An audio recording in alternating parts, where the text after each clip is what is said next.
Assalomu alaykum. Ismim Shukurullo. Bugun sizlar bilan Excel'da VPR formulasidan foydalangan holatda filtrlashni boshqacha usulini ko'rib o'tamiz.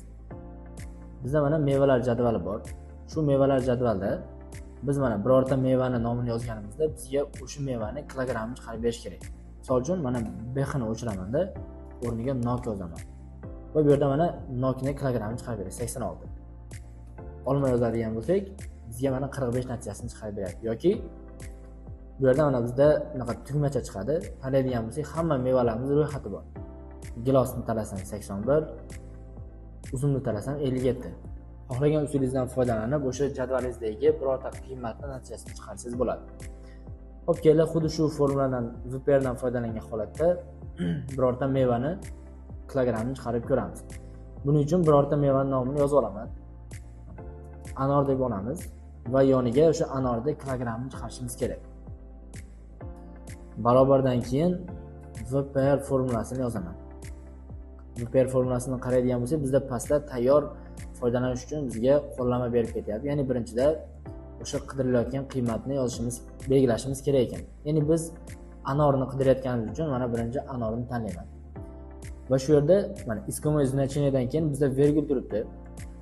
Ba'zi Excel'larda virgul, ba'zilarda nuqta virgul chiqadi. Shunisiga e'tiborli bo'lishimiz kerak. Biz mana bu yerdan virgulni tanlaymiz va tablitsaga o'tdi. Endi qaranglar, shu anorni bizga qayerdan qidirish kerak? Shu jadvalning ichidan mana anor degan mevani topish kerak. Jadval ichidan anorni qidiryapti. Agar o'sha anorni topa olsa, agar jadval ichida anor degan meva bo'lsa, bizga o'sha anordan nimasini kilogramini chiqarib berish kerak. Bizda belgilagan jadvalimiz ichida anor nechinchi ustunda turibdi yoki kilogrammi. Bu yerda qaranglar, o'zi asli bizda 1, 2, 3 yuqoridan sanaydigan bo'lsak, 3-chi ustunda turibdi. Lekin biz belgilagan jadvalning ichida kilogram 2-chi ustunda turganligi uchun biz shu yerdan 2 ni tanlaymiz. Virgul qo'yaman va bizga bu yerda mana istinabdan loj qiymatlarini chiqarib beradi. Loj ya'ni yolg'onni tanlayman.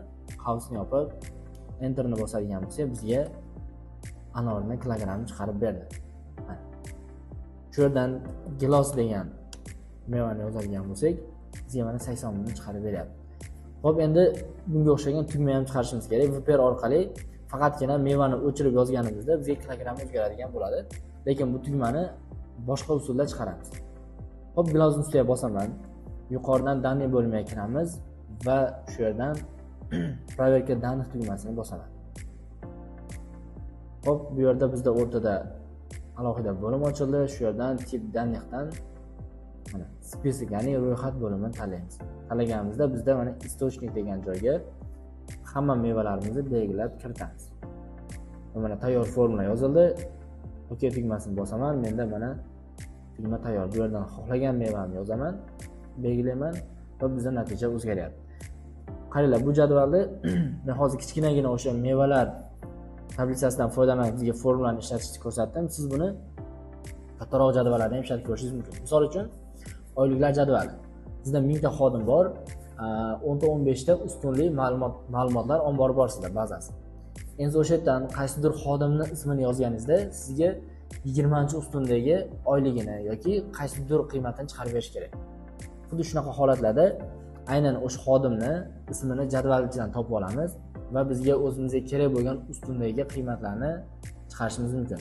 Misol uchun, men hozir bu yerda kilogram kerakligi uchun 2 yozdim.